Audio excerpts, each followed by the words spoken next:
Bienvenidos, welcome, benvenuti baseball friends to another digital plate appearance of our podcast. I'm your host, DJ Guarenas, creator of Guareneo en 3 y 2 in Espanol and HomePlate.33 in English. Thanks for joining us today. Umpires are busy checking the topics lineup and setting up the ground rules. Our Home Runeros team is at the top of the step, ready to jump onto the cyber baseball diamond. Pitch clock is set. Let's talk baseball.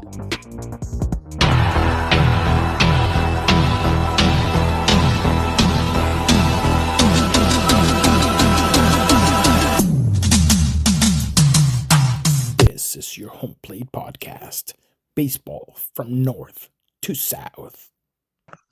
Hello, baseball friends around the globe. Thanks for joining us during our second digital at bat here at HomePlate 33, the podcast. And as always, we're being brought to you by Accessorios Corp, door-to-door shipping experts in Miami to Venezuela, and Pin2Web, our online painting portal in Venezuela, and our recent sponsors, NG Tax and Accounting Services. Leave your taxes in the hands of the experts. You can contact them at 470-737-7465.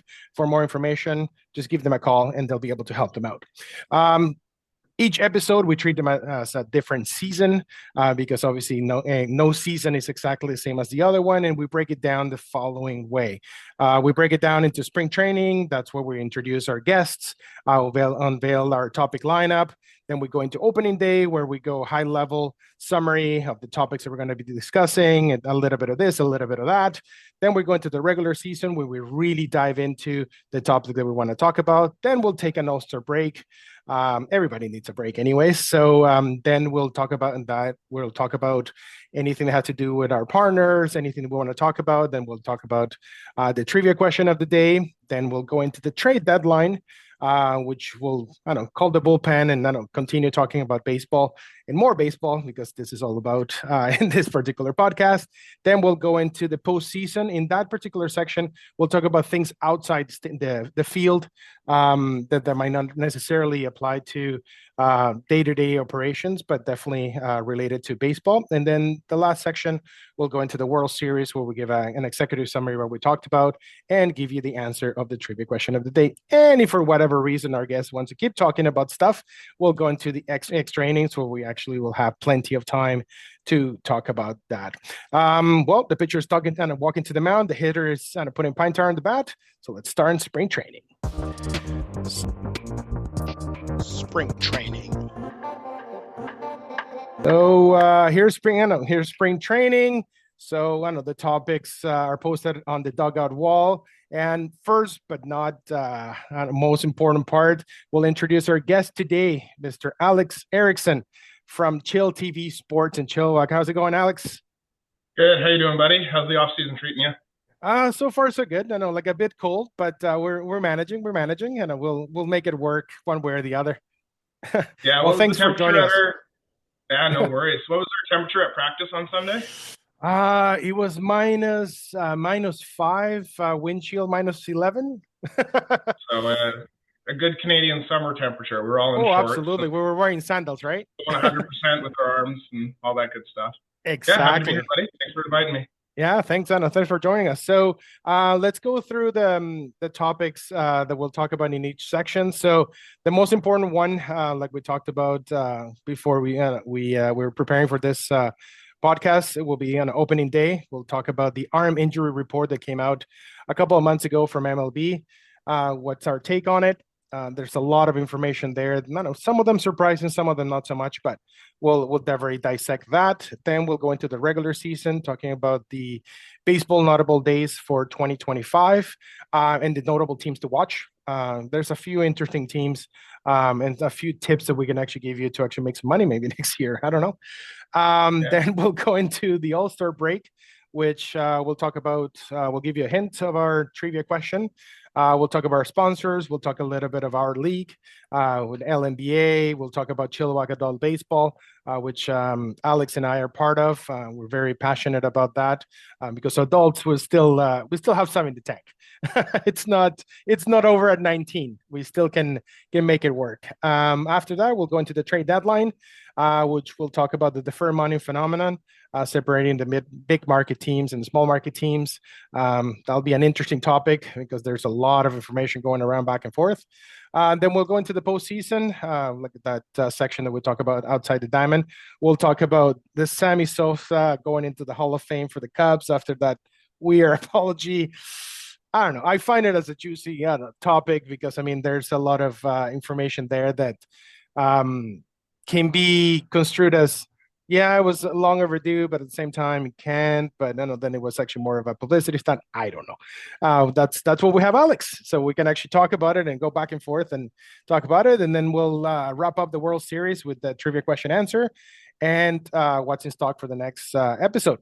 So, Alex, our trivia question of the day is who is the pitcher? Like, it doesn't have to be Canadian, but who's the pitcher with multiple MLB no-hitters outside the United States that has never played for a Canadian team? This doesn't have to be a Canadian per se, but it's one of those phenoms that has actually thrown 2 no-hitters outside. So this is an American or a Japanese or a Latin American player. Can be anything. Non-Canadian player, yeah. Who has put up 2 no-hitters, not in America. That is correct.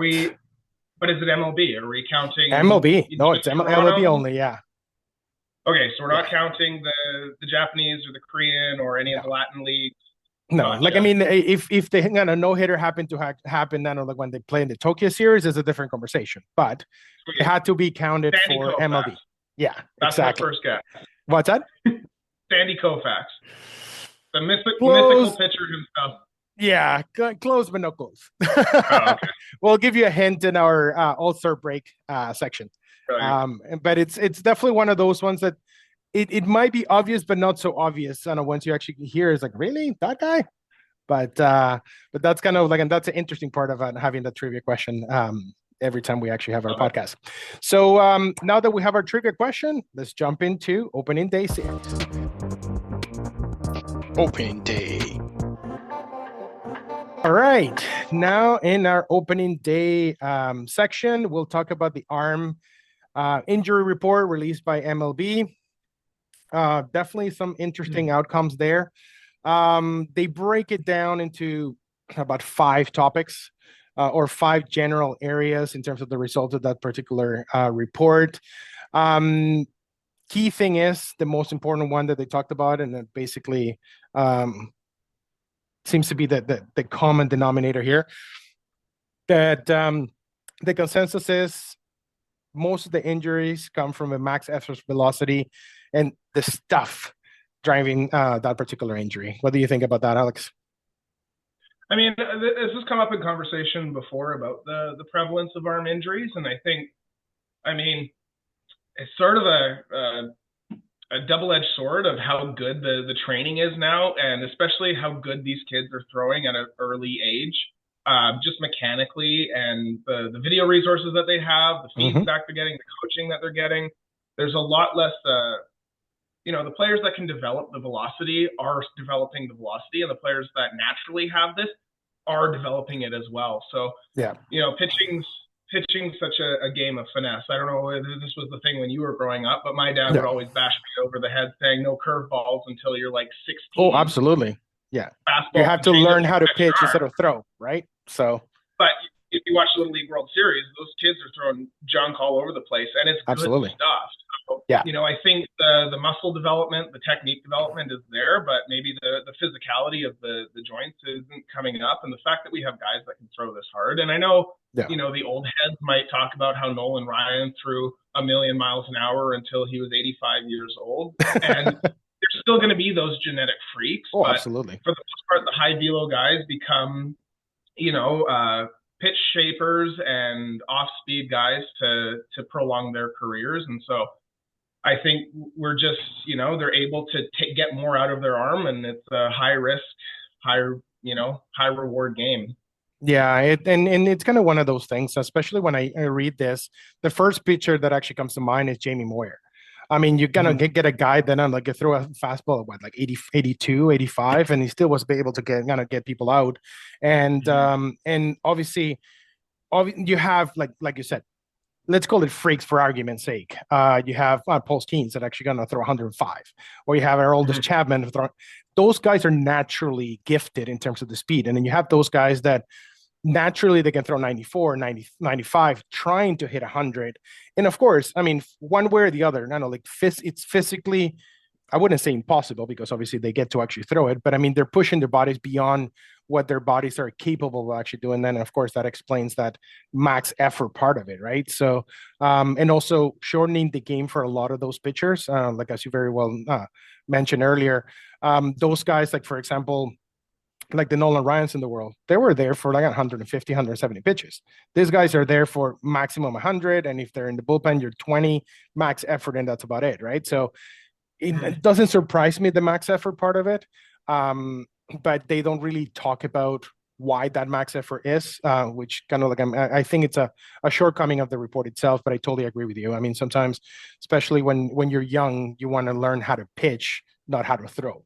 Because just because you throw 105 doesn't actually mean you can actually sit back and hit it out of the park because you're waiting for it and waiting for it, right? So you need to know how to hit the corners and so on. So, and by the way, And Alex is a catcher like me, so we definitely know a little bit about that part. yeah, we squat down and watch these fools game in and game out and have to deal with it. I Yeah. wonder too, like a car analogy comes to my mind in relation to the fact that how many complete games are being thrown now, Mm-hmm. even how many 7 inning starts are occurring. I would assume that, Yeah. and I don't have the numbers up next to Yeah. me here, but I would assume that that's just a downward spiral with the number Oh, of pitchers that are absolutely. three, Yeah. 4, 5 innings, and that makes me think that these are, the comparison of the BMW versus the Toyotas, right? The Yeah. higher maintenance but higher performance for those short bursts versus the durability to go 80%. The Roy Hallidays of the world who Yeah. will throw 9 innings. You know, 60% of their starts are going to go for most of the game. So, Yeah. and also just a testament to how good the hitters are, right? Like Exactly. the fact that this is the most difficult task in all of sports is to hit a baseball, and the pitchers are better than ever, and the hitters are Uh, so good at making yeah. contact that the pitchers are having to go 100%. Otherwise, Yep. they're going to get eaten. Yeah. No, and you're absolutely right. I mean, that's kind of one of those things that this particular generation, especially generation of fans, maybe they don't realize and they don't understand that transition part of it because I mean you saw like Nolan Ryan, yeah, he was dominant. I mean, I don't know, if not the best, one of the best pitchers ever to actually throw a baseball. Mm-hmm. But you actually had Nolan Ryan, and you had the rest. Now you have, I don't know, like on a Paul Skeens, you actually have DeGrom, like all on one after the other. That and then this hitters are adjusting to velocity, speed, change of it's insane. Like I know how they're able to make that adjustment, and of course, I know like this game is a game of adjustments. Like that's a keyword. Adjustments is, and if the batters are hitting you, you have to make a difference. But what I found interesting about this particular one, that stuff, like the first thing that came to mind in terms of like current um, players, like for example, Emmanuel Clase from Cleveland, for example, in the postseason. He was throwing really he was throwing harder than the regular season, and he got let up in the postseason. So it's not about how hard you can throw; it's how deceptive you can actually be with the pitch. So it's kind of one of that balance of going back and forth and whatnot. So, but I think I don't know, we're in agreement that there's a lot of things that need to be addressed at an early age, and also at the major league level.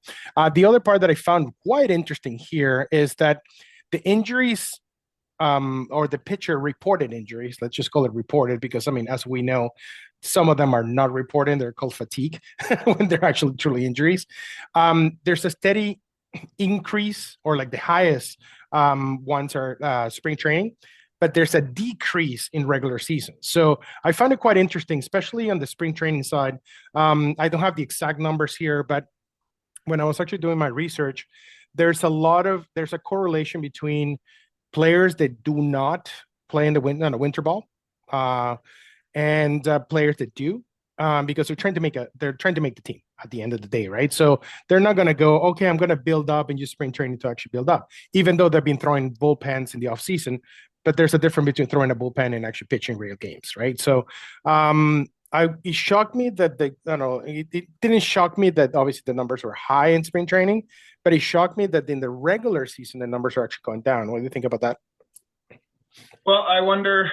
I think the era of the off season is when you rest and then you start getting back into it, and then spring training is gone. I think a lot of guys are taking maybe a couple weeks off once the season ends. Spend a couple weeks down in wherever on the beach, and then they're basically right back into training. And the off season's for improvement now. It's getting on the mound, it's going to the clinics, it's lifting weights, it's doing all the band work and all that good stuff. And then the season's basically therapeutic, right? What's your routine to get things going? You watch the scenes of the world, and I think the guy who really brought attention to it is the perpetually purgatory Trevor Bauer. Yeah. These long warm-ups with this ridiculous amount of equipment. That's not to get better. That's to make sure you're not getting injured. Absolutely. They're probably doing that in the off season, but then they're also trying to get better. So they are pushing their limits when they're not in the middle of the season. So my take is that the off season's for improvement. That's when they're pushing it. That's when they're trying to develop new stuff. That's when, the off season market's coming. There's a lot of pitcher movement that happens in the off season. There's not as much pitching changes that happen, around the trade deadline in the regular season as much as there is in the off season. So if you come off a mediocre season, but you put up really good numbers in training, you're showing, improvement on your changeup, and you're trying to get a contract to be a reliever somewhere. I think that's the model now. Yeah, and I totally agree with you. Like, I mean, and the part that I actually find quite interesting, especially going back to what you mentioned, like in terms of like those young kids that are actually trying to come up, that sadly they're already on their like first or second Tommy John surgery because they're trying to go max effort every single pitch, day one in spring training, because they're trying to impress. Because as we both know, the difference between a minor league contract and a major league contract, even if it's, I don't know, like the base salary in the major leagues, you can actually be making $50,000 a year compared to the league minimum, which is $1 million a year. So, I mean, I understand why, but at the same time, it's one of those things that in the past, like I know, like of course we're talking years ago, spring training was to get ready, not necessarily you have to be ready for spring training. Now is day one spring training is not about just like soft toss, long toss, is you're ready to go up bullpen, ready to go. And so the season becomes like that 12 months a year kind of scenario, which kind of like upsets me every time that they actually say, well, I don't know, like baseball, it's just kind of like one of those things that I know, like for fat people to actually play. And it's like, no, like, I mean, it's a 12 months a year kind of thing. Like you said, you take 2 weeks off, get married or whatever, go to the beach, and that's about it. But they're expected to be ready to go at any given time. And if they get traded mid-season, they have to prove that new team. And if that happens in November, guess what? Suck it up, Buttercup. You got to show me what you're ready for. And I wonder on top of that too, how much your representation is sending not just your game footage to the managers, but those analytics. I'm sure a lot of baseball fans are looking at these kids in Driveline coming out of college where they're throwing a bullpen, but they have all these analytics coming up of their spin rate and their curve, which they're not getting from their game data. I would bet you if we got our hands on some of that scouting footage that these agents are sending out, you're going to see a lot of that stuff clipped in where it's like, hey, he was throwing his fastball, mid 90s, but now he's developed this mid 90s two seam that's got 6 inches of break and, whatever spin rate and angle. Here's the Driveline footage of it. Yeah. What do you think? And I think managers are looking to that analytics as well. Yeah, no, and that's kind of one of those things that it's I agree with you. Like, I mean, and the other part, and I mean, I know we keep dwelling on the whole young pitchers and actually kind of learning how to throw and not throw. I've noticed, especially like going to spring training for the last 10 years or so, and just kind of watching the bullpen, even on day one in spring training, they're going max effort, right? So, and it's kind of like that difference, like you said, like when you're in college, you go into spring training after you finish college at what, 21, 22. But you get these guys from, I don't know, from Cuba, Dominican Republic, or even, I don't know, Mexico, at 19 because they sign at 16, and they're going max effort at, I don't know, like what, like 95 mile an hour day one. I don't know, when you're coming in at 22, I mean, you want to do the same thing, but you're not mentally, physically prepared because, like you said, in college, you had a game plan, you had that projection, you had a specific element that you develop your pitches. You might be a better pitcher, but in, I don't know, in terms of what you throw, it's not, it's kind of like, I wouldn't say not valued, but I mean, it's definitely put like an aside when they're kind of like going to determine that particular talent. And it's not when the injury is going to come in, and that's when they really say, oh, yeah, this guy knows how to pitch. Yeah, you're not throwing in 105, but you know how to pitch and get people out. That's kind of, Yeah. Mike Burley comes to mind. I mean, he was not blowing people away, and he's getting a statue in Chicago. So, No, and shout out to Mark Burley for still being the fastest pitcher alive. yeah. Love that guy. He was the pitch clock before the pitch clock. And I mean, a note on the injury side of things too. I think the fear of injury is lower as well. Like we talked about the guys having Tommy John once or twice. It wasn't that long ago before Tommy John didn't even exist. And if the guys who took it, it was like, their career's probably over. And now they're back, they're better. And, you know, we consider the steroid era over. And I think that's true in the sense that the guys who are taking test and D-ball because they're buddies with a bodybuilder, that era might be over, but you're kind of a fool to think that PEDs aren't being used. And even 100%. If it's, you know, stuff that isn't being regulated, if it's stuff that isn't being tested for, it's, you know, it's these compounds that are improving recovery. It is non-steroid or non-PED alternative, stem cell therapy, PRP, you know, all these massages and these really good recovery techniques that they have access to. So if you're coming in the, you know, the off season and you're like, I'm going 100% because I need to prove myself. And if I blow my arm out, the footage is still there. A scout's going to pick me up. And if I'm saying, hey, I'm off for 6 weeks, I'm getting Tommy John, no one's being like, oh no, he's going to be useless forever. They're like, oh, he's probably going to get better. So and that's one thing. That's a great point. Like, I'm not trying, you know, during the season, I'm trying to put up as many innings as I can and provide a lot of valuable stuff and improve my WAR and all of these things. And then in the off season, it's like, if I get hurt, you know, it's not an end of career anymore.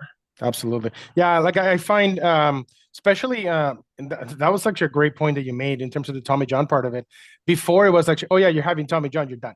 Like now, Tommy John is almost like a building block for these guys because, oh, yeah, you're stronger. You went through it. Then, like, now you're going to have a stronger arm. You're going to have a stronger recovery time. And I find that a sad way to actually look at it. Unfortunately, it's the reality. But it's a sad way that, oh, yeah, you have to kind of wait for somebody to actually have Tommy John to actually kind of take them seriously to a certain extent. But I mean, I think this report, at least in terms of like when my conclusion in terms of this particular one is, they need to actually go a little bit deeper than just like, oh yeah, they're going max effort, that's why they're getting injured. Yeah, but why? Like, I mean, why is it? Is it a mentality thing? Is it the teams are actually asking a lot of them? Is it that there's a lot of people in camp and they're actually going to have to take the, I don't know, like the cream of the crop kind of thing? I don't know.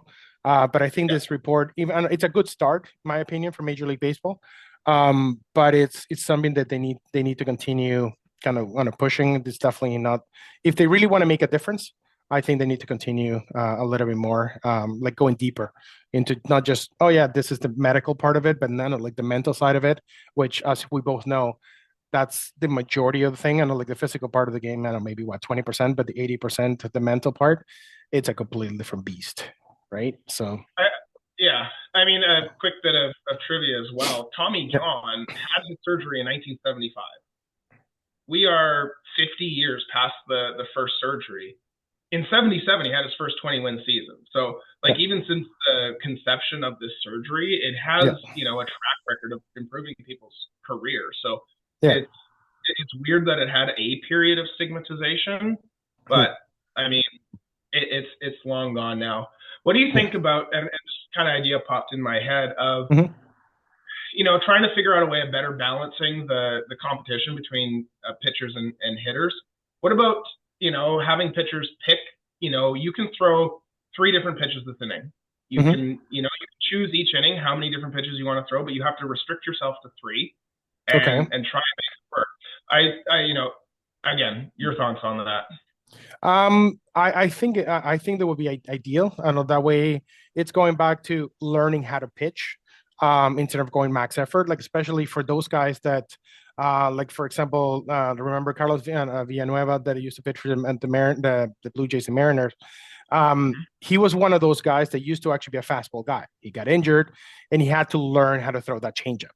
So, and he became a nasty changeup. So picking those three pitches, it will force you to actually think about what you need to do, not necessarily throw the ball and then hope for the best, which a lot of these guys, for like, I mean, having covered minor leagues recently with the Vancouver Canadians, watching them, some of them, they're just throwing the ball. They're literally just throwing the ball as hard as they can, regardless of whatever, like they want to work on that part, which is what they're trying to change as an organization. I think it's a great idea. Me personally, I would actually limit them to two. You have two pitches, that's it. Pick your spots, that way you can zero in on how to use it, not necessarily, oh yeah, I have three to pick from. Now you have two. Whether it's a changer, whether it's a slider, you have two, figure it out, and then you have to pitch 3 innings with that. So that way it kind of gets your mind. I mean, you might be able to kind of switch them back and forth, but that's what I would You know what? Shout out the Savannah Bananas because they would be the ones to best try it. I would have the batter pick the two pitches he wants to see. Wow. That would be kind of cool. Wouldn't that be fun? Like That'd be fun. He comes up, yes, say, I want to see your four seam and your cutter, and then you have to try and make it work. And yeah, that'll be kind of cool. Yeah, like I mean, definitely. Guys like Lance Lynn are pretty successful as pretty much 50% fastball pitchers. So yep. Yeah, I know. Like I know. You have like one guy. What's his name? Came from the Yankees bullpen. I think he only had one pitch. I don't know, like Mariano something. I don't know. Yeah, I only had one pitch, and he still couldn't actually get it right. French Riviera, right? Yeah, Mariano French. Yeah. Yeah. I mean, and that's kind of going back to it. Like I mean, like the people that know how to pitch, they don't need to throw 100. I mean, 100 helps. But like for example, like I know you see guys like Felix Hernandez. He's starting. Okay. He started throwing 97, but at the end of his career, he was not throwing at 97. So he had to make that adjustment and kind of, figure out a way to actually get people out, and he managed to do it. Then he got injured, and that was the end of that. But that's kind of like the key thing for that. So, Alex, let's move on to the regular season. And but this was actually a great conversation, and I think we both agree that the Major League has to actually work on improving this particular report and see how far they can actually take it, and we'll see how it actually works out. Okay, so we'll see you guys in a sec into the regular season. Regular season. And all right, so now we are in the regular season. This season we'll talk about the notable baseball dates, and also we'll kind of throw out there what team do you think gets the most improved so far, and a little bit of a tip for those of you that actually like to gamble. Obviously, in terms of the notable dates, you have the Tokyo series, which I have mixed feelings about that Tokyo series, and this year is going to be between LA and Chicago. I don't know what you think about that, Alex. I don't know, just too much. Yeah, I mean, I'm open-minded. I love international baseball. Yeah. I think it adds a level of flavor to it. And yeah, what are your thoughts so far? I mean, I like the series, but being March 18th and opening dates in April, I mean, that seems way too early. Like, like those guys are, I mean, I understand, like, there's a marketing aspect of it. I mean, pretty much 3/4 of the Dodgers are from Japan. So it's going to feel like a home game, but it seems like a little bit too early. It's basically the conversation that everybody has about the World Baseball Classic. I mean, it seems a little bit too early, but again, the whole point is actually internationalizing the game. So I think it's going to be a great marketing tool especially for the Dodgers. Opening day. When would you have this in? Me personally, when would you have this instead? I would actually have it. Me personally, you're gonna laugh at what I'm gonna say. I would actually have it in the All-Star break, like something like that. Oh, okay. Yeah, I mean that way everybody's ready to go, whatnot. I mean, the All-Star break, I mean, I know it's a festivity and all that kind of stuff or whatever, but I mean, there's so many different things. There's the All-Star break, there's also a game, there's the home run derby, then there's the prospect. It's it's a whole thing, right? So, I mean, this game's like that. I mean, if you truly want to see like what everything is actually built for, have it right before the All-Star break. I mean, that way you kind of give them time to kind of get ready and all that kind of stuff, and then you don't get them to travel, get used to time differences, and then actually travel back, then be ready for opening day in March 27th. I mean, it that seems a little bit kind of pushing it, but that's just me. What I mean, about what about replacing a part of spring training mhm. and then have the winning international team play the winning all-star team? Ooh, that would be kind of cool. See, that would be kind of cool. And Because actually, I like that. I mean, Major League Baseball. At least they're doing something about it. I mean, they're trying to kind of make that last week of spring training matter somehow, like playing the fields or whatever. But that's a great idea. I mean, that's I never thought about that.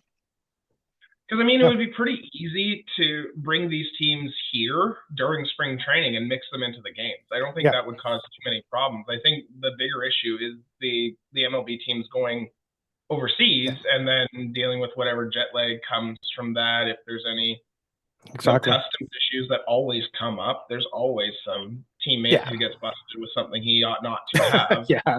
Or they eat the wrong kind of food. You never know, Yeah, right? or maybe I we're mean, they wrong. already Maybe do this that is going to be for great. the World Baseball Classic, right? I mean, they come and play against the Dominican Republic team or whatever, like in the middle of spring training. Why not? I Mhm. mean, it definitely makes a difference. I mean, they're trying to kind of do that in the Caribbean World Series.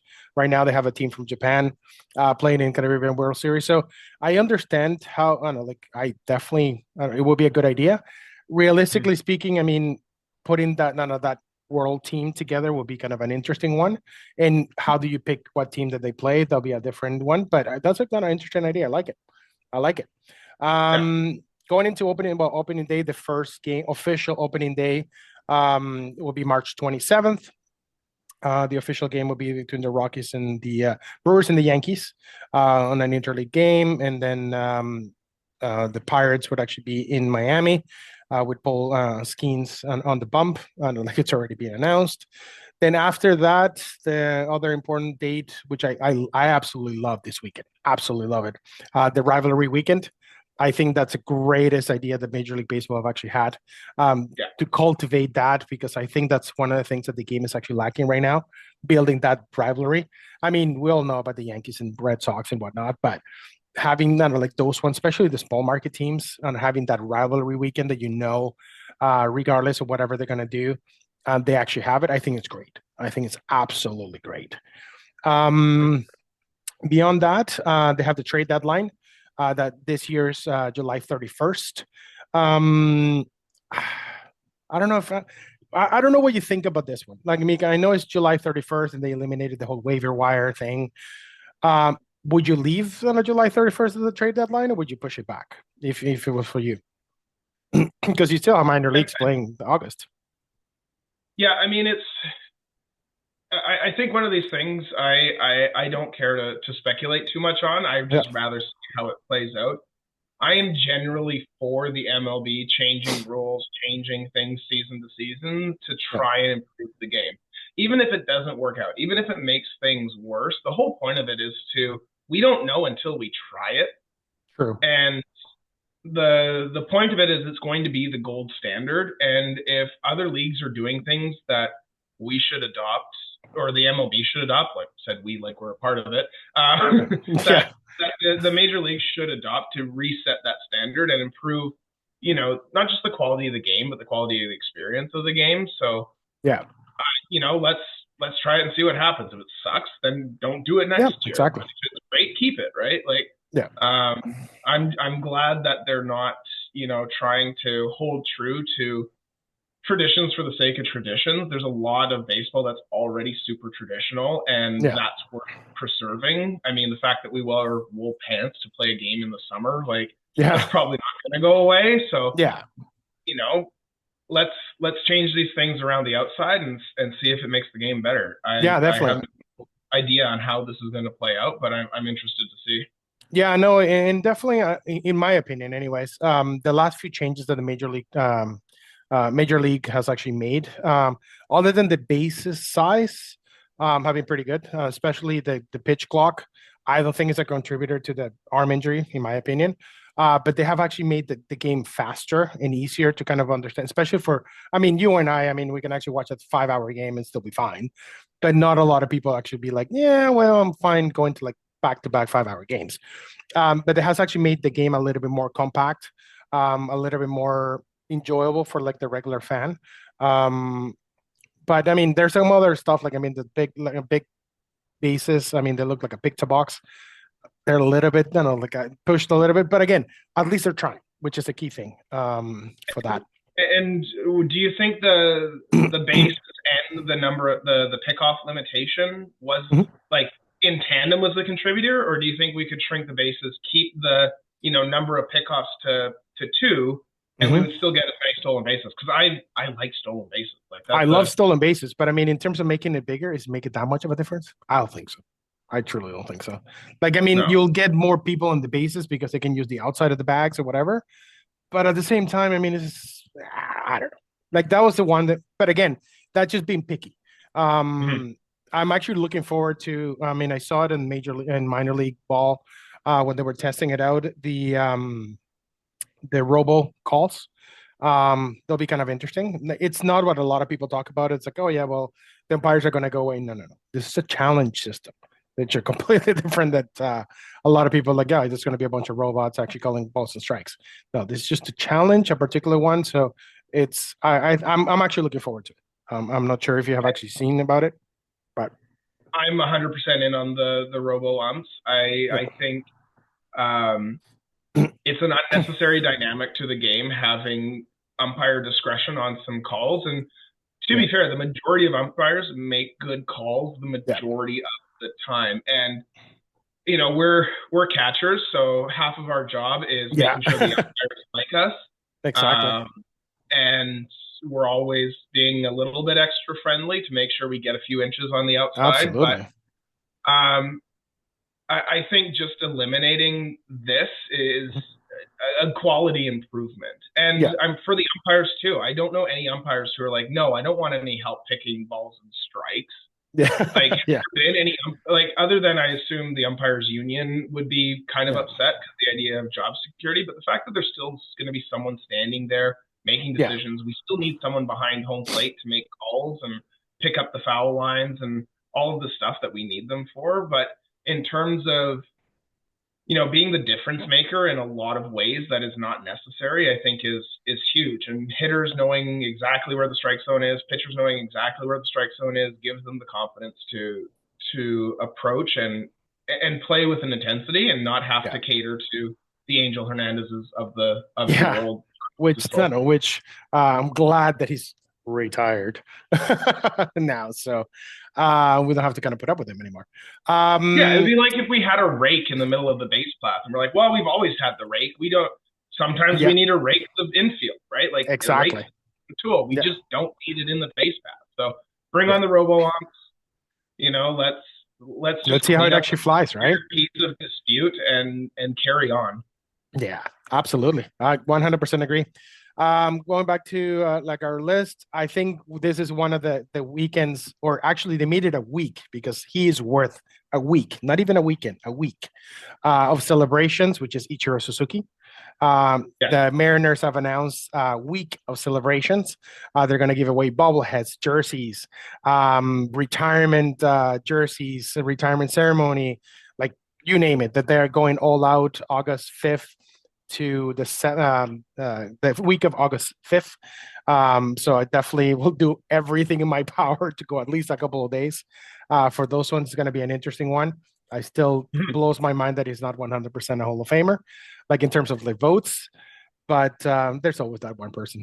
Yeah, and not to announce whatever his face is, but I don't see how he should have a job after that. That Yeah, is silly. You have a 3,000 hit franchise level player yeah. who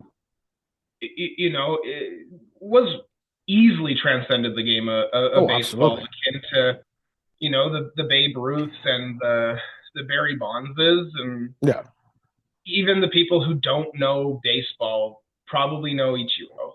Oh, absolutely. The fact that no one has replicated what he has done, with the fact that he was 2 steps out of the batter's box every time he swung, Absolutely. hit for power, Yeah. and chose not to. Like, Yeah. in terms of someone who's significant, and Mr. Mariner, like that's insane. It just blows my mind, and especially to like a guy that, to put it under perspective, I was actually on a live with a couple of friends of mine, to think about it this way: Ronald Acuna Jr., like at his age, like on all the hits and all the MVP and blah blah blah, Ichiro hadn't actually started in the major league. So we're talking Acuna age, 0 hits, and he's still going to make hits 3,000 hits and not unanimous. I mean, that just absolutely blows my mind. But I mean, maybe they missed the ballot. They didn't have their coffee that morning. I don't know, but it also shows the class of Ichiro. His response: "I just want to have him over so he can actually explain it to me." I mean, that shows class. Yeah. I mean, I hope that's a ploy to whatever noogies or wedgies that he obviously deserves. But yeah, I mean, how many records does Ichiro have that a lot of first ballot guys don't have? Yeah. How many consecutive, was it 10 200-hit seasons? Yeah. Most hits in a professional career? Yeah, no, like, I mean, I think he had an average of 232 hits a season. I mean, something absolutely ridiculous. Rookie of the year, first Japanese player in the Hall of Fame, I believe. Yep. Most gold gloves for an outfielder. It's like, yeah, like, come on, what else do you need? Yeah. Who is? Like, yeah. I mean, with all the respect to Mariano Rivera, for me, Ichiro is more 100% of the votes than Mariano is. That's just me. And I'm not taking anything away from Mariano Rivera, because I think he's amazing. And there's a reason why he's in the Hall of Fame. I mean, one of the best, if not the best closer ever. But I mean, if Ichiro is not, what are you comparing it to? I mean, you can't. So, but yeah, so we definitely, hopefully I'll see you there as well for that celebration, because I think it's worth celebrating. 2 other guys that definitely going to be celebrated by their teams are David Wright. They're going to return their number in Flushing Meadows. Definitely one of those guys that, if it wasn't for injuries, definitely would be a Hall of Famer in my opinion. And your boy Mike Burley having a statue in outside Rate Field. They changed the name from Guaranteed Rate, Rate Field. I guess they cannot guarantee the rate anymore, because now it's called Rate Field. So they're going to actually have a plaque and a statue outside there. They also announced the last weekend play this year is going to be 1 week before. It's usually the first week of October. It's going to be September the 26th. It's going to be the last weekend of the season. So there's a lot of dates there that will be kind of good to follow, and a lot of great things going on. I think they announced today as well the Elvis Andrus, which I don't know, definitely a character for the Texas Rangers. It's going to be inducted into the Texas Hall of Fame. So I don't know, a lot of great things to kind of move around the league for that. So and a quick note on David Wright. There are some players. Everyone playing basketball has grabbed the ball, shouted Kobe, and thrown the ball up towards the hoop. Yeah. David Wright is the type of player. If you don't know, go look up his over-the-shoulder bare hand catch. Oh, insane. Tell me that you haven't seen someone try and replicate this in practice. Oh, yeah. Absolutely. As a part-time third baseman, when I am not catching, I know every third baseman has tried to do the David Wright. That is one of the coolest casual plays ever made in baseball. Look it up if you don't know. Yeah, as a third baseman, that is the coolest. Catch. Absolutely. The coolest, most unbelievable catch as a third baseman I've ever seen. Like it's and not only the catch, but the moment it actually happened. It's kind of like it was one of those epic moments that everything aligned. I mean, it was David Wright. I mean, like I said, if it wasn't for injuries, he was a first round Hall of Fame, in my opinion. I think so. Yeah. With the tattoos putting up, absolutely. Yeah, exactly. So, so in terms, if Ichiro isn't. Yeah, well, yeah. We'll let our bitterness go for a bit. Yeah, exactly. We'll just kind of move on, otherwise we might be stuck here for a bit. Okay, so in terms of looking at the most improved players, I don't know, like I think, well, obviously being in Canada, we definitely have to talk about Canada's team.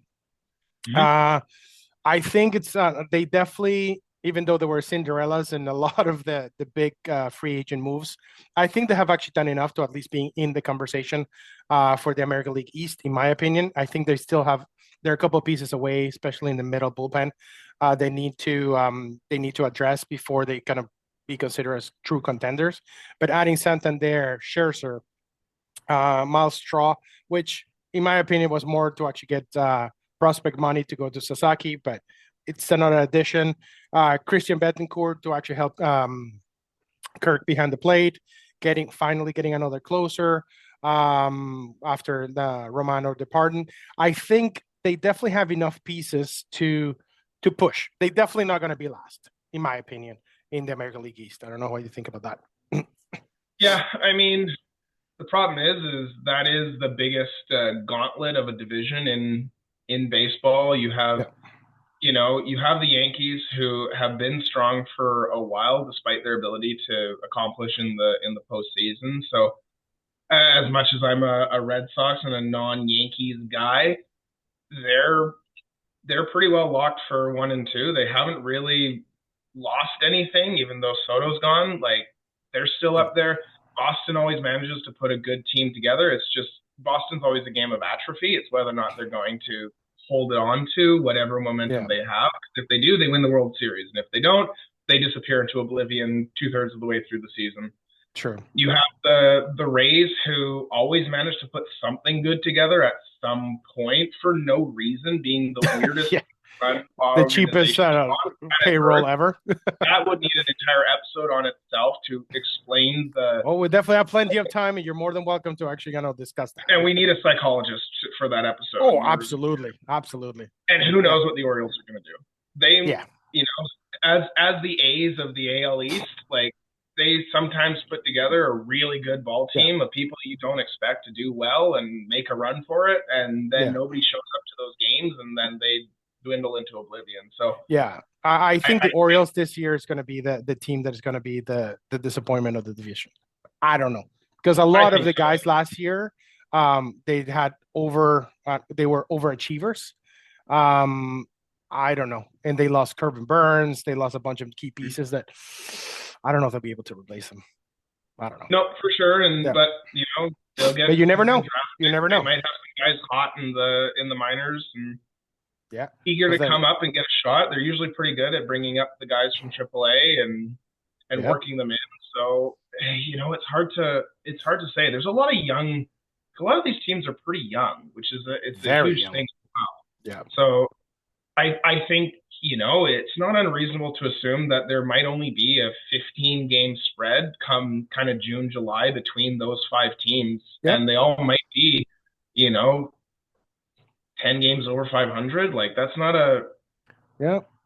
I mean, It, I mean it might those come guys. to the. It Yeah, might come to the slog of August to figure out who's going to come on top and who's going to claim the wild card. yeah, absolutely. I think I mean the LA East is it's definitely like that division that you never know. It's a coin toss and coin coin toss. Man, There we go. my English is kind of going out the window.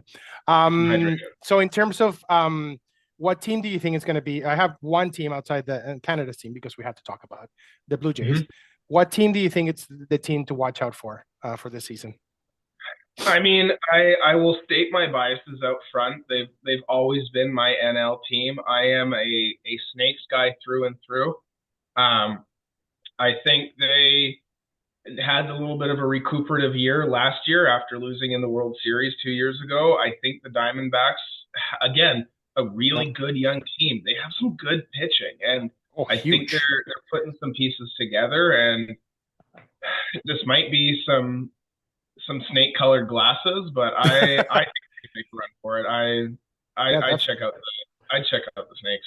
yeah, I know the Snakes. That rotation, it's insane. Like I know, especially after adding Colbert Burns. I always forget his name. Well, Erod is actually there as well. Gaslin is there. Uh, the guy with the glasses. I always forget his name. Um, Uh, oh, anyhow, their top five are just like next level. Like, I mean, honestly, Yeah. they definitely have all the pieces to kind of make it happen. Gallon? Gallon, yes, Yeah.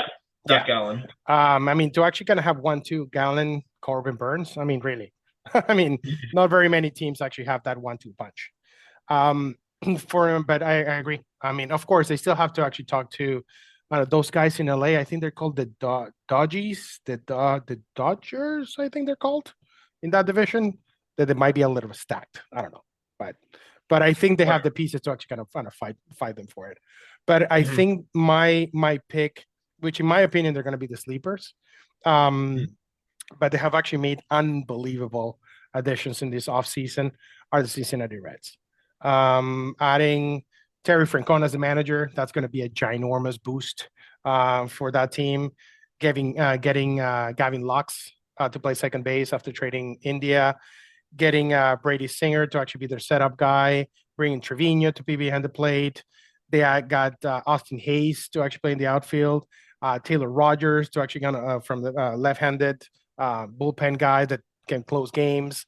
Wade Miley is going to be in that team. So they added a lot of great pieces, and right now they're 78.5 for the over for wins. I think that's one of those good bets to make some money there. I think Cincinnati, and they're in a division they're not exactly, I don't know, like out to begin the season, right? So I think they're definitely going to be pushing for that division. I don't think that, not even for the wild card. I think they're going to be pushing for that division. I don't know. That's my team this year. And did they re-sign Ellie over the offseason or a couple of years ago? A couple of years ago. I know he's the face of the MLB the Show. So, but I think he has like 2 years left of arbitration. I think, if I remember correctly. But I think Cincinnati is going to open a lot of eyes this season. I mean, they're being kind of like going up and down, but I think that's a team to watch out for, in my opinion. And they have Trevino now, who had a good year for a catcher in New York and did well in the postseason, but he was their second catcher in the postseason, wasn't he? Yes. Or was because he? Of Wells. Wells was actually their starting catcher. He was a stud as well. Yeah, but no, he batted really, really well in the postseason. Not what it was, like a $120 or like 0.95 or something like that. So I don't think he went above the Mendoza line in the postseason. But we digress in terms of that. No, but again, having Trevino behind the plate for the Reds, he's a veteran guy. He knows what he's doing. Like, I think he'll fill a hole. Yeah, absolutely. All right, so we got our two teams. So for me, Cincinnati Reds, who want us improvements, and the Snakes for Mr. Alex. Okay, so moving on into our All-Star break. So we'll be right back. All right. All-Star break. So we're back, and we all need a break. So this is our All-Star breaks. Here's where we talk about our local partners, and we talk about our sponsors, and we talk about a little bit of everything outside the lines in terms of like the topics, the Major League Baseball topics. But first thing is first, we'll give you a hint of our trivia question. This pitcher that we were talking about is the only pitcher to have actually won a World Series, MVP, Rookie of the Year, and Cy Young Award The only pitcher that has all of those accolades. One of two pitchers that have all of those accolades. So, I mean, that's probably giving it away. But what's that? Can I update my guess? Absolutely. My new guess is John Schmaltz. No. But that's a great guess. John Schmaltz was not Rookie of the Year. So that was one of them. But then he had pretty much all the other accolades, right? So he won it with Atlanta. That I think he was MVP when he was a closer. So so that's a great guess, though. So one thing that one of the, other than having a great conversation, I wanted to actually bring Alex into the podcast because I wanted to actually talk about our local partners, because Alex does a lot of great things, especially in sports and amateur sports here in Chilliwack, British Columbia. with Chill TV. And what we wanted to kind of bring to the attention of the people that are listening to us, the work that I know that the community is actually doing to develop adult baseball in the Lower Mainland, in the association with the Lower Mainland Baseball League, the LMBA. So Chilliwack is doing a great job in terms of bringing that flavor of baseball, not slow pitch, not softball, baseball, into the valley, bringing new teams into the fold, and trying to kind of find that balance for those guys like us that still want to play baseball, and having a place to distract ourselves and still produce and still have fun. So, Alex, take it away. Yeah. So, I mean, what I do when I'm not getting to hang out with my friend Dom and talk about baseball is I cover local sports with Chill TV, which we don't just cover baseball; we cover all sorts of sports. But for me, my heart and soul is always baseball. It's a generational game, and for me especially, it was my dad's game, it was my grandpa's game, and when I moved to Chilliwack, that was one of the first things on my list to check off, which was find a baseball team. I still play in the 18 plus division because Chilliwack doesn't have an 18 plus league, and I like to feel like I'm still young. But once I turned 30, I immediately jumped on the Cubs roster, and yeah, like there's a lot of really good baseball. Like the Chilliwack Cougars, the minor league association does a lot of good stuff. There's lots of tournaments. There's lots of stuff going on out here. A lot of college prospect stuff. The UFE Cascades train Absolutely. out in Chilliwack at the Yard, one of our indoor training facilities out here, and yeah, like our big field at Fairfield Island is a beautiful park. It's a great place to play. It's one of the nicest parks I've ever got to play at. And to hang out with the family too. Yeah, I mean, I said our goal earlier, not on the show, but earlier was I'd like to see the concession open for our games. I think that would be. We're working on huge. that. We're working on that. Here's my case to the layman. Baseball is considered America's pastime, and if you think that there's something better to do on a sunny afternoon than grab some drinks, grab some snacks, come and hang out at a baseball field and watch a game, I will put money on that you are probably wrong. It's one of the best games to watch live, and that's not just as a fan of the game. I think because baseball is a very generational game, like there's a lot of you talk to your parents about the players that you watch and the players that they watched, and resonating with what's going on, and then wandering around playing catch in the outfield, hanging out. It's a good time. I think if you find baseball boring, come out and watch and let us give a chance to explain it to you, because I think you'll be pleasantly surprised with how much fun it is to go watch a game. Yeah, and the other thing, I know, like, when are you going to have the opportunity to actually watch your friends actually be on the field and actually kind of like going to show you with their plays how great this game can actually be. And to actually elaborate also something that Alex actually touched on, the LNBA has multiple, like, because obviously a lot of people think, well, you're 18, you go to college, and that's the end of that. The Lower Mainland Baseball League, they actually have 18 and over division, 30 and over division, and 45 and over division. So there's a lot of baseball to go around if you want to keep going. Just because you're 40, that doesn't actually mean you have to play slow pitch. Nothing against slow pitch, but if you want to continue playing baseball, I mean, there's room for not only to play baseball, but to actually hang out with cool people at -3 degrees, actually taking BP at the Yard. I mean, really, there's always that opportunity to. So we play all over the Lower Mainland. But I wanted to kind of give a shout out to the work that the Chilliwack Adult Association is actually doing, trying to improve the game. Now we're actually adding an extra team, the D-backs, joining the ranks here in the division, the 30 and over division. But the goal is to actually continue growing and also supporting the local businesses like Chili's that always actually welcome us after the game. So we can. Red Chilies. Yeah. That I don't know if you guys actually look at their website, and you'll see our faces and in the advertisement because we're there. And there, and we not only we enjoy the game, but we also support the community. So that's absolutely great. And people like Alex definitely is doing that from the other side in terms of not only for baseball, but for local sports, which is the core for everything in the community. It's that amateur flavor of sports in the community. We know Yeah. that Chilliwack is a sports town. We know Yeah. Chilliwack is a growing town.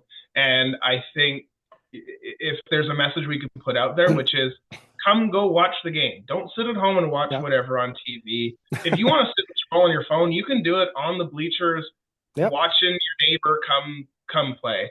I mean, I know the fan base is here, and I want them to feel like Yep. they have permission to come watch, whether or not it's the 30 plus LNBA team scrapping it out, Or the it's university, if they want to watch the university or games. I mean, UNB or yeah, the college prep or the U18 kids or any of the minor league stuff. Like yeah, come check out sports. It's definitely. good. It's good for you.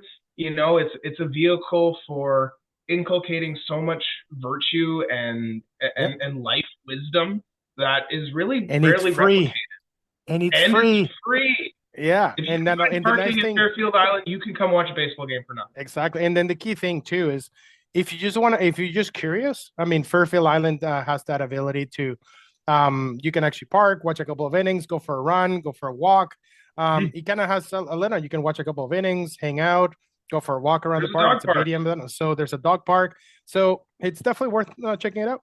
Definitely worth checking it out. So And now with two teams, they should be some pretty good rivalry games. yeah, exactly. So we'll definitely we'll make sure. So we play at least for Chilliwack, we play Saturday nights.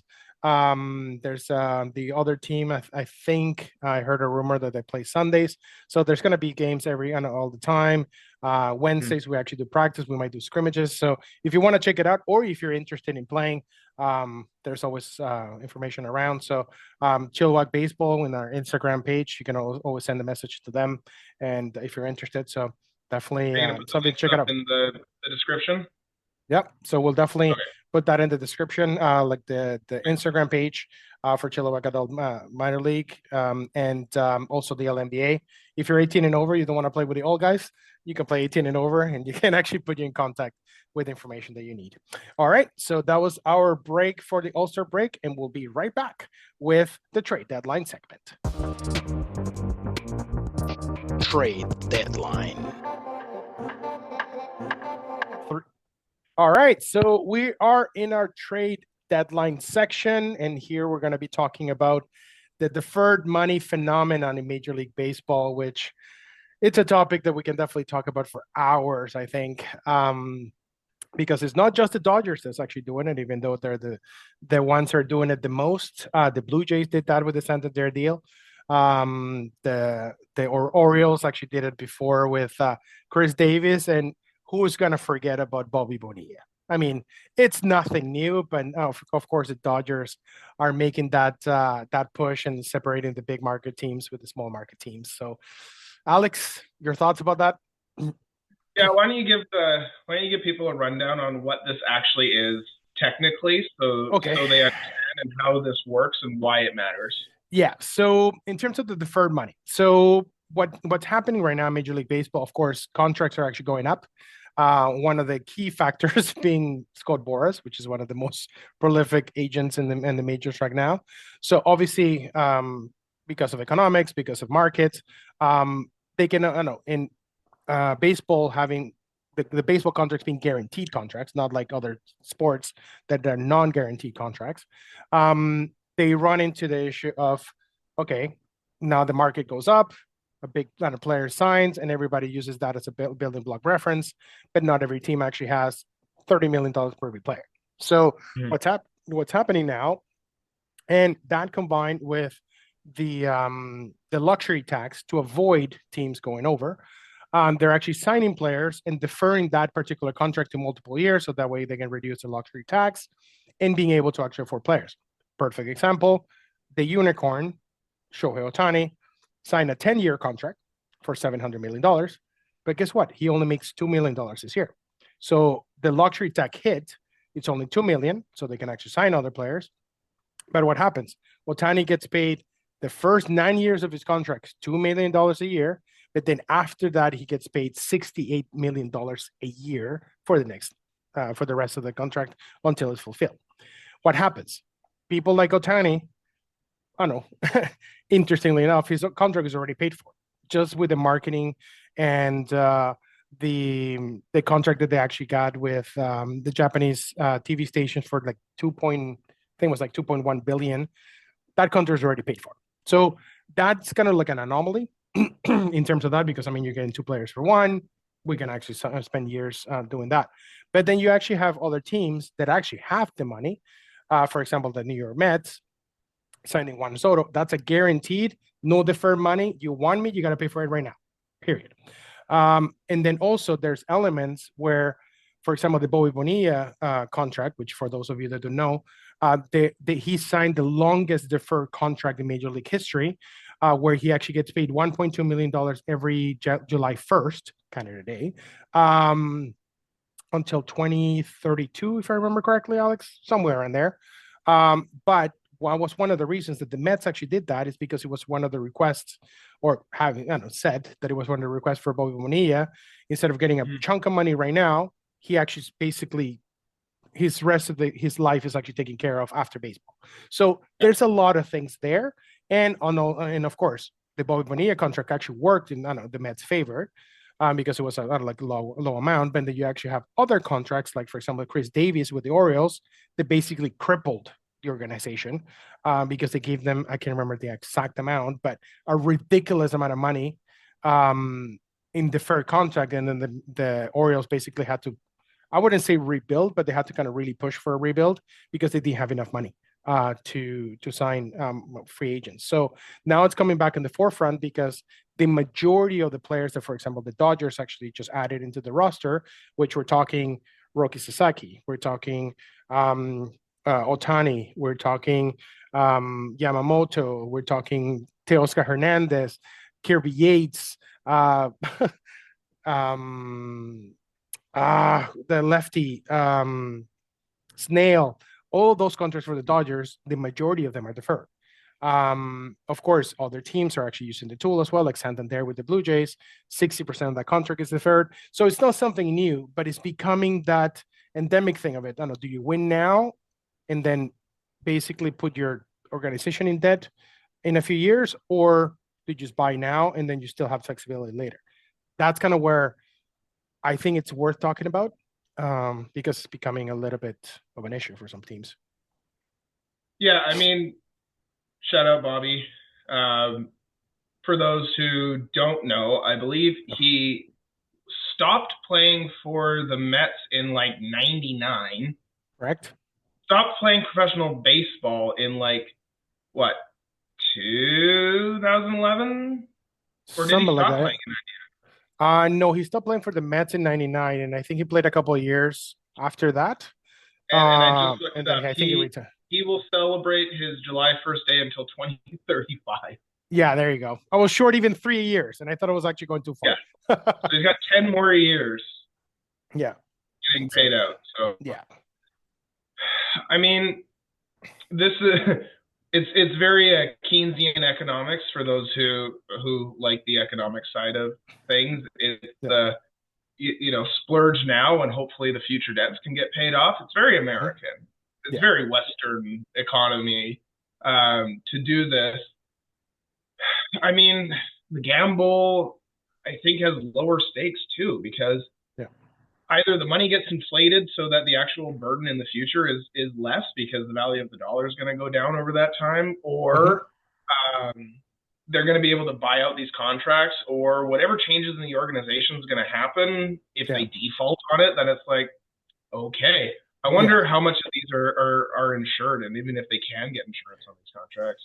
Yeah, I mean, there's some of them they can. Like, for example, one of the things I was actually listening to, like hearing online, is like, for example, contracts like Bobby Bonilla. What I think is the Mets is actually doing, they're investing that money at the beginning of the year, like it's part of their roster, and at the end of the year, the interest that money made, Not only they paid Bobby Bonilla, but they put it back into the team. So I mean that in itself is actually definitely a brilliant move by the organization there. But the question is, are the Dodgers actually putting $68 million aside and let it ride? Or because, I mean, by the sounds of it, based on what I actually was reading, I might be wrong, but I mean, that's what a lot of people are saying. They're using that $68 million, are not paying Ohtani to pay all other deferred or non-deferred contracts. So it's not that they're putting it aside, but again, they have one of the biggest consortium of owners in Los Angeles. They can actually kind of afford it. But at the same time, when all of the other ones hit, it's not going to be 68. It's going to be 68 plus the other contracts. So your roster cost is going to be ginormous. We're talking today, and it's 2025. Ohtani signed last year, correct? So he's going to be getting paid until 2044. I mean, think about it that way. 2044. Late 2023 for the 24 season. Yeah. So, I mean, 2023, 2024, because I mean, it's 9 years to 2 years and of 2 million plus 11 years of, 10 years of 2 million and 10 years of $68 million. I mean, that's a chunk of change. That's a chunk of change. And you don't know if he's actually going to get injured tomorrow. I mean, Ohtani has already had 2 Tommy Johns. So, I mean, he's a unicorn. He's worth every penny, in my opinion. You're getting 2 players for 1. He might be pitching this year again. But, like, I mean, in terms of Soto, I don't know. I don't know if he's worth that much money, my opinion. But that's just my 2 cents. I mean, I try to be relatively pragmatic. Is they're worth the money and organizations willing to pay them. So, yep, absolutely. Good for them. They're, I think you can't think of these organizations as anything but corporations. That baseball isn't the product of these organizations. It is not their investment strategy. Their income is coming from normal, corporate investments. The Dodgers are a $5.5 billion organization, and that's a lot of debt leverage that you can get on the banking side of things in order to pay for that. And I think that's probably why they are able to do this and have, billions of dollars in deferred salary revenue or salary payouts, because they can get access to the debt in the ways that these low market teams can't. They kind of, we're talking about Walmart versus your mom and pop grocery store. Absolutely. And I find it kind of interesting how, because this is not a new phenomenon. It just have definitely come on and like onto the forefront. But you see teams like, for example, like the Yankees. Most of the Yankees roster is not paid by the owners; it's paid by the advertisement. So I mean, like the John Hancock in center field pays for most of the salary. So I mean, it's kind of how they see their business. I mean, in New York, they see business as they have to pay up front, get it done, in and out. But in Los Angeles, they see it more of a like defer because they have the leverage. So, but of course, like the reason why I wanted to actually talk about it is, I mean, you have the big teams that have that leverage, like the Dodgers of the world, the Boston Red Sox of the world, even the Astros, one of the oil money that they actually have there. But then you actually have other teams that they have great talents, like for example, the Kansas City Royals. They don't have that leverage. So the question is it making the league like on balance? Because I mean, on paper, realistically speaking, the Dodgers should just win for the next 5 years, suck it up at a cup kind of thing, right? But I mean, that's why you play baseball. I think that's true, and there's a lot of paper in baseball, but baseball's a slog, and baseball is magical in the fact that it's still streaky. Like the fact that we had again, just 2 years ago, we had a Rangers Diamondbacks World Series. Yeah. All of them beat big market teams to get here in relatively sensational fashion. And, the money ball does work in a lot of ways. And for sure, you can pick the top 1% of talent, but Shohei Ohtani is not winning games unilaterally. Yep. He only gets to bat once every 9 batters. So if not, you can actually ask the Angels. And so the fact that you can distinguish yourself, and you can say maybe 30% of your time you're going to be right in who the biggest budgets are in terms of their wins, but I bet you if we pull this stat that there's not as big a correlation between budgets and salaries as to wins in World Series as we would think, and that is to the advantage of a 160 game season, and which is a marathon. And really the talent of these guys getting the big money contracts is pretty close to the other guys, right? It's like Ohtani had an incredible season, right? Like a Hall of Fame season on its own. But there were other guys who were second and third on those stats charts who weren't exactly and they're going to get paid. And they're going to get paid. They're getting paid. So, it's sort of like millionaires complaining about billionaires having too big a yacht. It's like, you're still really, really wealthy. The talent pool is still really high. And if you're a middle reliever for like a Reds team or a Rockies or an Athletics, you're still a good ball player, right? Like, you're going to have a really good season that will get picked up into a bigger contract, but you're still going to have really good stats when you're making $1 million or absolutely. And perfect example is like the A's. They have actually picked up a lot of cheap quote unquote in terms of like this high leverage market. I think they're going to be a great team, and they haven't actually spent more than $50 million. And that's I don't know, like as cheesy as it's going to sound, like that's a romantic part of baseball. You can actually have the worst payroll, aka I don't know, the Marlins, for example, and they can still beat you at any given day. Nobody wins 162 games, period. So you still have to actually win the division. You still have to go out and compete, even if you have the highest payroll. But like this part, I mean, it's daunting. Like, I mean, we saw like especially in the teams of the 90s and the 2000s for the Yankees, they had like every single big star, if you want to call it that, and Boston, like the Big Papis of the world, and like those guys, and Pedro Martinez, and like, whoa, you see them like Boston walking in, it's like, whoa, holy cow. And now it's like the Dodgers, like, okay, the Dodgers are walking in, like, whoa. But then you actually have other teams that they have nothing to lose. But you see that deferred money kind of making that juggernaut of like that beast of here comes the Dodgers kind of thing, right? And that's not bad for the game. I think the biggest contributor to this is not just the size of the cities and the fan bases, it's the TV rights as well. A lot of these big teams, and LA was just able to kind of do this under the wire, was get the TV rights for their stuff, which is huge for that revenue. Absolutely. The other part of it too is if, again, you're the Florida Marlins and you might not fill your stadium for the game against the Orioles, but if you have 2 games at home against the Dodgers, people are going to show up to watch sold out. That. They're sold out.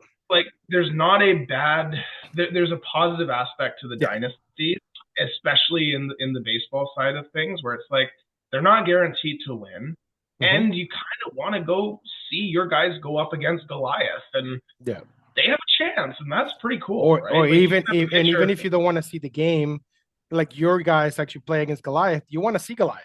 You want to see the Otanis of the world. You want to see the Yamamotos of the world. It's like, oh yeah, they're in my backyard. I want to go and see them. You know, they're only one. There's very few moments where you're watching your home team, go down 5-1 against the Dodgers, and Shohei hits a couple bombs, and then your team scraps back to walk it off. Like, you're going to talk about that game for a long time. Yeah. Whereas if you're watching, but that's the beauty of baseball. 7th game against another division series of guys, you're like, who are they and what are they doing? I don't hate it for baseball. I try and take the forest for the trees with this. They're still players, which means they're going to get injured. They're going to need days off. So it's not so simple that the more money you spend, the more wins you get. Absolutely.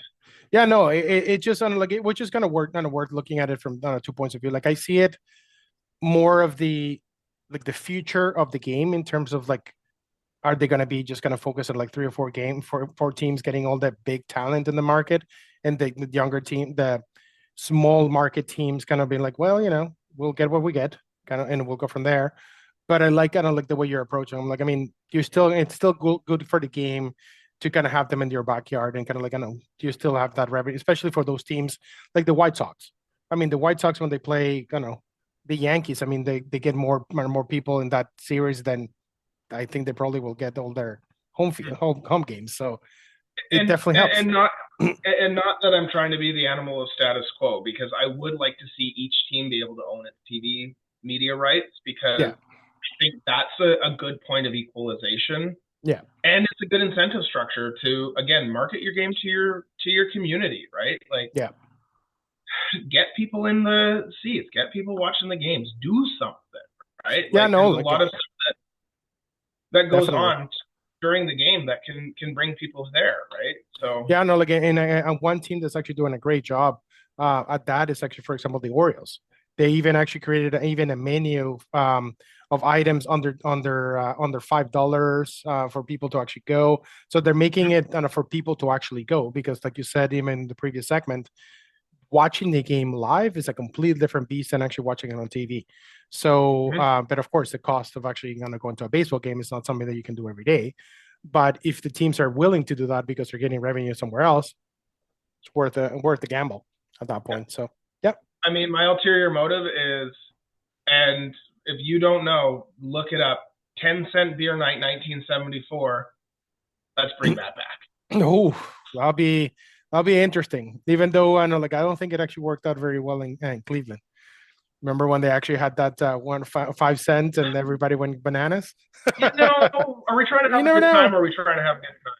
Yeah, exactly. I mean, they definitely every day in European soccer leagues in the lower divisions. They have chain fencing around the pitches to protect the players. Like, I mean, if they want it, they can make it work, right? Yeah, you want to fill the stadium and have a good time or not? Yeah, absolutely. American I agree. Beer. What are they really going to be able to do? That's flavor water beer, right? Exactly. There you go. I actually like rowdy after a bunch of Bud Light. Come on. Absolutely. All right, so let's actually I love that idea there. So moving on to our second to last section of the podcast, which is the postseason, where we talk about the outside the diamond situations or things that are happen outside the diamond. So we'll be right back, and then we'll talk about the situation with Sammy Sosa. Postseason.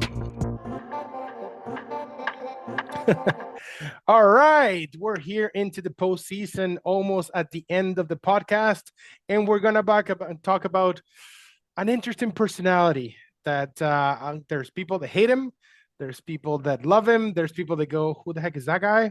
Why are we talking about him?" But I think it's definitely worth talking about for more ways than one. Mr. Sammy Sosa, that earlier this year, he issued a written apology to the Cubs franchise and the Cubs fans about how he left the Cubs. XYZ reasons. He left it very vague in terms of why he left, but he actually apologized and leaving in really bad terms with the Cubs. And the Cubs accepted that apology, and they have announced that this summer they're going to induct him and Derek Lee into the Cubs Hall of Fame. Oh, Alex, what can we say about Mr. Color Changing Sosa? Yeah. So if anyone hasn't looked up a picture of Sammy Sosa recently, do it, and then rub your eyes, look at it again, and realize it's real. Sammy Sosa has, in his retirement, used bleaching cream because, as he says, he likes it. It moisturizes his skin well, and he's gone a little Michael Jackson on us here. Yeah, the only thing missing is the nose surgery. Well, that might be coming. You never know. Yeah, hold your breath, because that'll probably happen. Yeah. Sammy Sosa's always been weird. Yeah. Not to shout out another podcast, but Dan Rubenstein has an awesome podcast called Sports Wars, and he, I believe, season 6 or season 7, he covered the Maguire Sosa rivalry. I think of baseball. Called it Saving Baseball. Yeah. And Sammy Sosa has always been a weird dude. So the fact that he's, issuing weird statements in his retirement is kind of like, okay, Yeah, one, no. It's one of right? the few people that actually goes into the disabled list after sneezing too hard in the dugout. Remember Yeah, that? for sure, right? Like he was a little saucy. He was hitting bombs. He was doing weird stuff. Are Yep. we really going to blame the zebra for having stripes? Like, let Sammy be Sammy. Let Manny Yep. be Manny. Let's just be okay with the Yep. character that he is. He having fun? Sure. Is Yep. he hurting anybody? Not really. Nope. Well, he definitely, and like you said earlier, between him and Sammy Sosa and Ken Griffey, because I mean the thing is that Ken Griffey actually fell off at the very end, but I mean those three they definitely brought back that flavor of baseball and then revived baseball in that particular era. And also after September 11, like the image of Sammy Sosa actually running, like sprinting into the dugout with the American Oh, flag or whatever, that was iconic. Like I mean, I'm sorry, but that was iconic for those of you that don't like Sammy Sosa. But like there was nothing better like in terms of like gonna pump gonna getting you pumped for that him and like, watching him sprint and do that was next level. I'd be curious to hear what people don't like about Sammy outside of his like outside of the diehard McGuire fans. And look, Yeah. I have a poster of McGuire in my bedroom as a kid. I was definitely a McGuire fan in that rivalry, but Yeah. I mean, it wasn't like boo Sammy Sosa. It's like, oh my Yeah. god, look at what they're doing. Yeah. What's the over under on? Did he actually write the statement? Did ChatGPT write the statement, or did a publicist who's trying to get him like what was this just a ploy so he could get into the Cubs Hall of Fame? Like, what's the plan here? This is what I don't get. Yeah, like honestly haven't like written the statement that was published on Twitter, which kind of like the randomest statement ever, like written and like honestly after seeing it in Twitter, I think even ChatGPT would have actually rejected it. I think it was himself that actually wrote it because it was so incredibly vague that it was one of those, yeah, well, I left in bad terms, but I want to come back by. It was like, okay, all right. If you guys actually want to like I'll try to put a link in the description so that way we can you guys can actually see this statement. But it was something like I regret like the way I left the organization and I apologize to the fans kind of thing. But it was very out in the open because I mean we don't like I mean we never will never know why he left. Was it because of steroids? Because the cork bad? Was it because of management? Because I mean he didn't do anything after that. He went to the Orioles and he batted I don't know $120 after that. Yeah. He didn't do much. So we will never know, in my personal opinion. But I'm with you. I think it was just one of those. Well, here and the Cubs came up to him. It's like, look, we want to put you in the hole, but if you don't apologize, we cannot stay on a safe face. So write whatever you can, and we'll get you in. So Yeah, or sign this letter and we'll put it out. exactly. So, but it will be kind of Yeah. interesting. Like, I mean, the one thing that I do remember, and for me, they're embedded into my skull, are first and the infectious smile, especially when he, like when McGuire hit and like the record home run, and both of them actually kind of like shaking hands, and McGuire actually doing the Sammy Sosa jump, and Sammy Sosa doing the punch to McGuire. Like, I mean, those are things that definitely saved the game. I don't know whether both of them are Jews or not, who cares at this point? They saved the game because the games was definitely heading in the wrong direction at that point. Let alone what he did for the Dominican Republic. Oh, absolutely, absolutely. Like that's an entire thing on its own. What he was able to do. I don't think he was he the first pro from the Dominican? I don't think he was. No, like I mean, he was definitely the face for Latin America in terms of bringing the game back.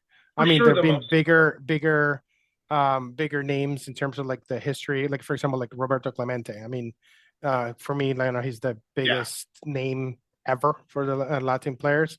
But in terms of like that era, in the TV era, and like I know Sammy Sosa was kind of, and then Big Papi after that, and those two were kind of like those iconic guys that even if you were not a baseball fan, you knew who Big Papi was and you know who Sammy Sosa was. Yeah. I mean, there were other guys that actually had better numbers, but in terms of for the regular average Joe, or that actually didn't watch every single game like we did, they knew who those guys are.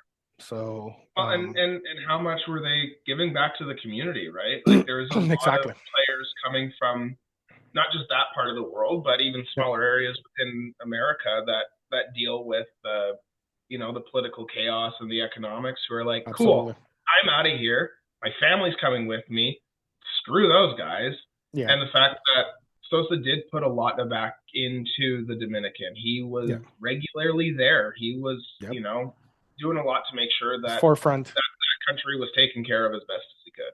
No, that's great. So so I think it's a good move for the Cubs, especially because I think this year they added a couple of pieces that that definitely would want to put them in the far front, and then it might be kind of like one of those jolts that gets the fans excited and kind of reminisce on one of their idols in Wrigley. So I think it will be interesting, and without not leaving it very far on, Derek Lee, that was another great guy there. Those two were great together for that team. So I definitely gonna wish him the best in terms of that. All right, so moving on to the World Series, our very last section of this podcast, which I'm definitely enjoying a lot. So we'll transition into that. We're gonna highlight what we actually talked about and the podcast, and we'll reveal the answer to our trivia question. We'll be right back. World Series. And here we are at the World Series, the most important part of the season. So, Alex, what did we talk about? We talked a little bit of everything. But bottom line, we talked about arms. Arms, we need to work on this part, not this part. We need to talk about the brain a little bit more before we start doing the max effort part of it. Then in terms of the most improved teams that we talked about, in your case, the D-backs. In my case, Cincinnati's the team to watch. In terms of important dates, at least for me, it's the Ichiro week. I don't know which one will be for you, but Ichiro week for me, it's like, I know I have it already on my calendar. I'm just about to actually buy the tickets probably this weekend for that. Like, I know, give from me to me kind of thing to make that happen. Absolutely. Treat yourself. Exactly.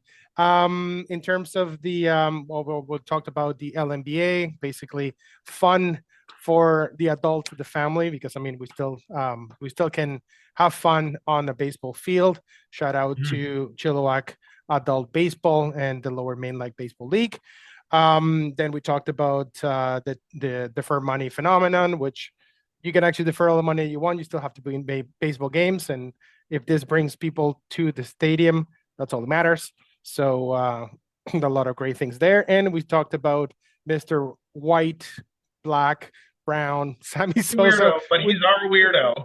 Yeah, exactly. The weirdo Sammy Sosa is going to be inducted into the Cubs Hall of Fame.